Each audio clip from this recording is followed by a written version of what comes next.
السلام علیکم ورحمۃ اللہ وبرکاتہ۔ آپ دیکھ رہے ہیں یوٹیوب چینل سیکنڈ ہسٹری۔ سب سے پہلے چینل کو سبسکرائب کر لیں تاکہ آنے والی ساری ویڈیوز آپ تک سب سے پہلے پہنچ جائیں۔ تو ویورز، آج ہم جس ٹاپک پہ بات کریں گے وہ ہے آپ صلی اللہ علیہ وسلم کے بچپن کا ایک واقعہ شق صدر۔ اس واقعے کو تاریخ میں شق صدر کے نام سے یاد کیا جاتا ہے، اور یہ واقعہ آپ صلی اللہ علیہ وسلم نے صحابہ کرام کے کہنے پر ایک مجلس میں سنایا تھا۔ جی تو ویورز، سٹارٹ کرتے ہیں ہم۔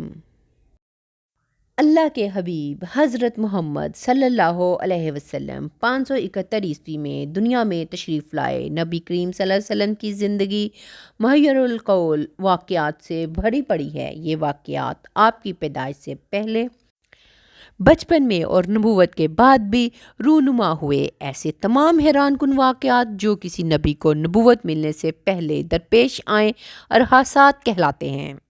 ایسا ہی ایک عجیب واقعہ نبی کریم صلی اللہ علیہ وسلم کے ساتھ حضرت حلیمہ رضی اللہ تعالیٰ عنہا کے گھر ولادت کے چوتھے یا 5ویں سال پیش آیا، جب ان کا سینہ فرشتوں نے چاک کر دیا اور ان کا دل دھویا تھا۔ اسے شق صدر مطلب سینہ مبارک چاک کیے جانے کے نام سے یاد کیا جاتا ہے، اور جس کا ذکر حضور صلی اللہ علیہ وسلم نے ایک مجلس میں کیا تھا، جبکہ قبیلہ بنی عامر کے ایک بوڑھے شخص نے حضور صلی اللہ علیہ وسلم سے اپنی ابتدائی زندگی کے حالات سنانے کی خواہش کی تھی۔ آپ صلی اللہ علیہ وسلم نے فرمایا تھا، میرا شیر خواری کا بچپن کا ابتدائی زمانہ بنی سعد بن بکر میں گزرا۔ ایک دن میں اپنے ہم عمر کے ساتھ کھیل رہا تھا کہ سفید پوش آدمیوں مطلب فرشتوں کی ایک ٹولی نے، جن کے ہاتھوں میں سونے کی تھالی میں زمزم کی برف بھری تھی، مجھے پکڑ لیا اور میرے ساتھی ڈر کر بھاگ گئے۔ انہوں نے مجھے زمین پر لٹایا اور میرے سینے یا پیٹ کے اندرونی اجزاء نکال کر زمزم کی برف کے پانی سے اچھی طرح دھویا اور پھر اپنی جگہ رکھ دیا۔ یہ منظر میں اپنی آنکھوں سے دیکھ رہا تھا۔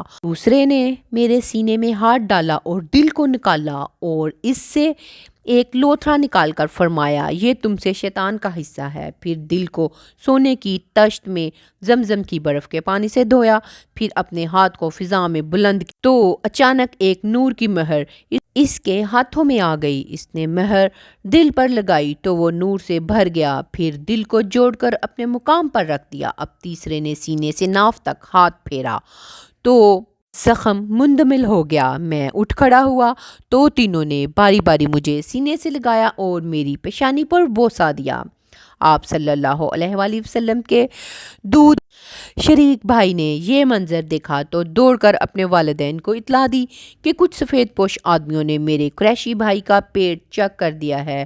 یہ سنتے ہی وہ فوراً وہاں گئے اور دیکھا کہ بچے کا چہرہ اور رنگ فک ہے۔ اس واقعے سے حضرت حلیمہ رضی اللہ تعالیٰ عنہا کو خطرہ محسوس ہوا، اس لیے آپ صلی اللہ علیہ وسلم کو اپنی والدہ کے پاس پہنچانے کے لیے مکہ روانہ ہو گئے اور حضرت آمنہ رضی اللہ تعالیٰ عنہ سے سارا حال بیان کیا۔ یہ سن کر حضرت آمنہ نے کہا کہ گھبرانے کی کوئی بات نہیں، خدا کی قسم اس پر اسیب کا کوئی اثر نہ ہوگا، بلکہ یہ بچہ تو بڑی شان والا ہے۔ نبی کریم صلی اللہ علیہ وسلم کے لیے صادق اور امین کا خطاب۔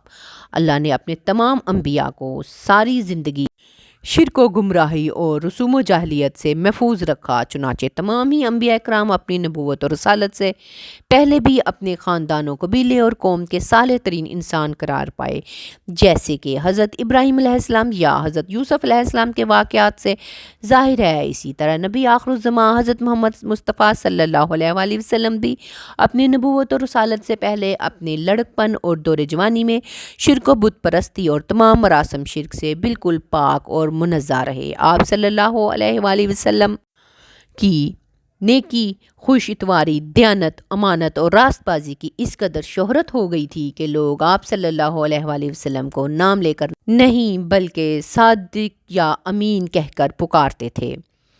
بس رسول اللہ صلی اللہ علیہ وسلم اس حال میں جوان ہوئے کہ اللہ تعالیٰ نے آپ صلی اللہ علیہ وسلم کی حفاظت اور نگرانی فرماتے تھے اور جاہلیت کی تمام گندگیوں سے آپ صلی اللہ علیہ وسلم کو پاک اور محفوظ رکھتے تھے، اس لیے کہ اللہ تعالیٰ کا ارادہ یہ ہو چکا تھا کہ آپ صلی اللہ علیہ وسلم کو نبوت اور رسالت اور ہر قسم کی عزت و کرامت سے سرفراز فرمائے، یہاں تک کہ آپ صلی اللہ علیہ وآلہ وسلم مرد کامل اور فحش و اخلاق رذیلہ بری عادتوں اور خصلتوں سے انتہا درجے دور ہو گئے، یہاں تک کہ آپ صلی اللہ علیہ وآلہ وسلم و صحابہ اکرام رضوان اللہ علیہم اجمعین صادق الامین کے نام سے مشہور ہو گئے۔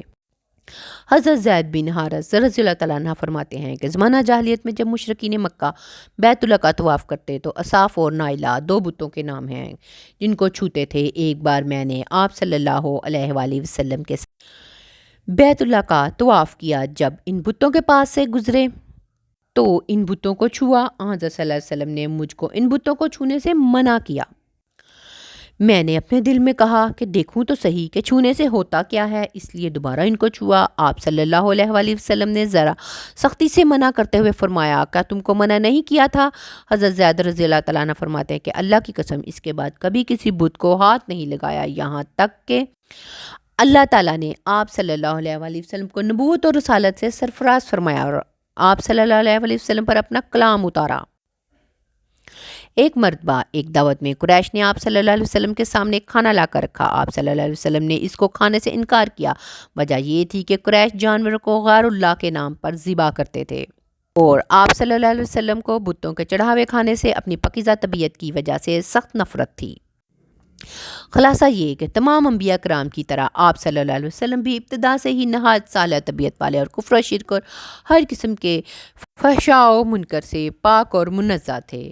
مسز اینی بیسنٹ ہندوستان میں ایک تھیوسوفیکل سوسائٹی کی پیشوا اور ایک بہت بڑی مشہور انگریز عورت ہے۔ وہ لکھتی ہے، پیغمبر اعظم صلی اللہ علیہ وآلہ وسلم کی جس بات نے میرے دل میں ان کی عظمت اور بزرگی قائم کی ہے وہ صفت ہے جس نے ان کے ہم وطنوں سے الامین بڑا دیانتدار کا خطاب دلوایا۔ کوئی صفت اس سے بڑھ کر نہیں ہو سکتی اور کوئی بات اس سے زیادہ مسلم اور غیر مسلم دونوں کے لیے قابل اتباع نہیں۔ ایک ذات جو مجسم صدق ہو، اس کے اشرف ہونے میں کیا شک ہو سکتا ہے؟ ایسا ہی شخص اس قابل ہے کہ پیغام حق کا حامل ہو۔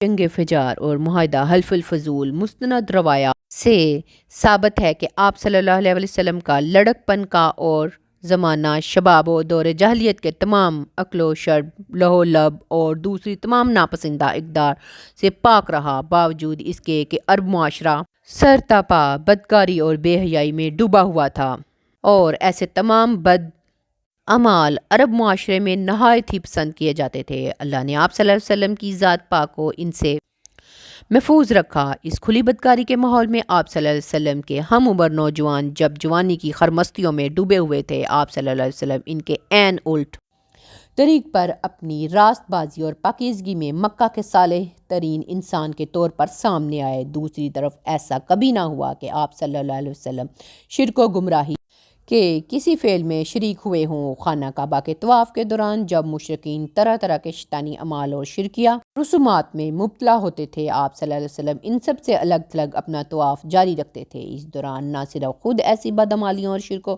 بت پرستی سے دور رہتے بلکہ دوسروں کو بھی ایسا کرنے سے روکتے۔ آپ صلی اللہ علیہ وسلم اپنی قوم قریش کے اس دین پر کبھی نہیں چلے جس کو آپ صلی اللہ علیہ وسلم کی قوم نے دین ابراہیمی ترک کر کے اپنا لیا تھا۔ اللہ نے آپ صلی اللہ علیہ وآلہ وسلم کو قبل بعثت ہر قسم کی بے حیائی و بدکاری سے پاک صاف رکھنے کے ساتھ ساتھ ارتکاب شرک و گمراہی سے بھی محفوظ رکھا۔ تو ویورز، کیسی لگی آپ کو آج کی سٹوری؟ امید کرتی ہوں آپ کو ضرور پسند آئے گی۔ کمنٹس میں ضرور بتائیے گا۔ نیکسٹ ویڈیو تک کے لیے اللہ حافظ، ملتے ہیں نیکسٹ ویڈیو میں۔